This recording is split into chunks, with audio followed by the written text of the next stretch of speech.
Today I'm going to show you guys how to make this cupped bustier / corset crop top thing. Now it is not a beginner pattern, but I did not have a lot of skill when I first did this and I was able to tackle it, so I think you guys will too.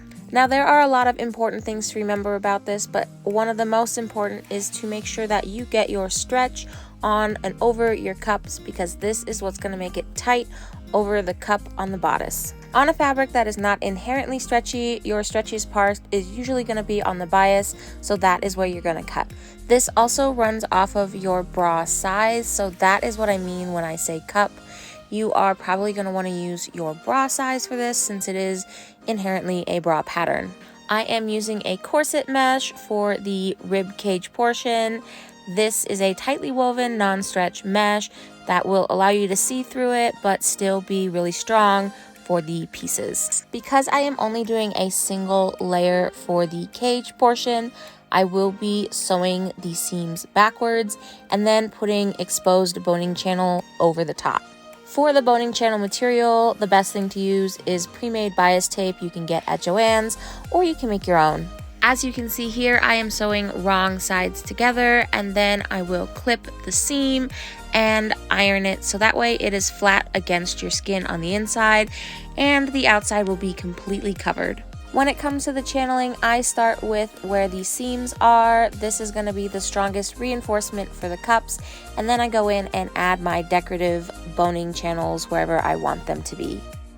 You are going to want to make sure you iron your fabric a lot, because that is what helps everything keep it flat and clean and crisp for when you put the bones in.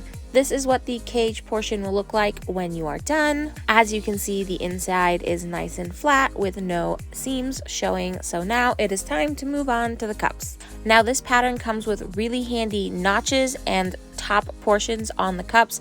This is going to help you keep everything lined up, so when you sew together those pieces, it will make a really nice curve. I also use about a 1/4 inch seam allowance, and then I clip my curves and press them so that they look really nice when you stretch it over the foam. You're going to want to repeat these steps for the top portion of the 3-piece cup, making sure you stretch that piece along the new top edge to make it fit. Here I am using pre-made foam cups. You can also make your own, but these ones I find are really easy to work with, and they come already padded and really comfortable for the wearer. To stitch the fabric to the foam cup, you are going to line up the top edge, making sure that the right side of your fabric is to the inside of the cup, and then you are just going to carefully sew along that top area.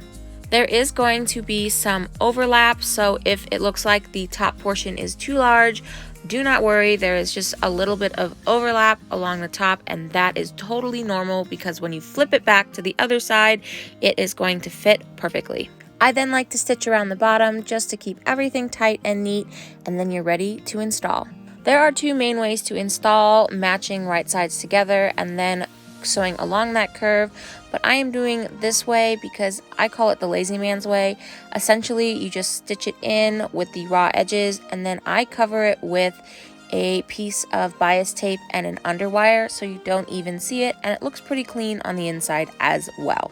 The underwire is really an optional portion. I am just going to show you guys how I would put it on. I bend my underwire to match the shape of my cup and then stick it in the new bias tape channel that I've sewn down on one side, and then fold the fabric over and stitch it down on the other, and your underwire is in. The very last thing I do before I bias tape the edge is I install my boning.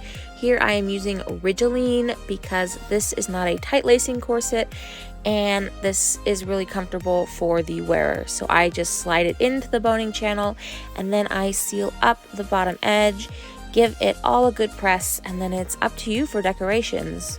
I chose these really cute flowers. I think they really complement the bodice, and here's how she turned out.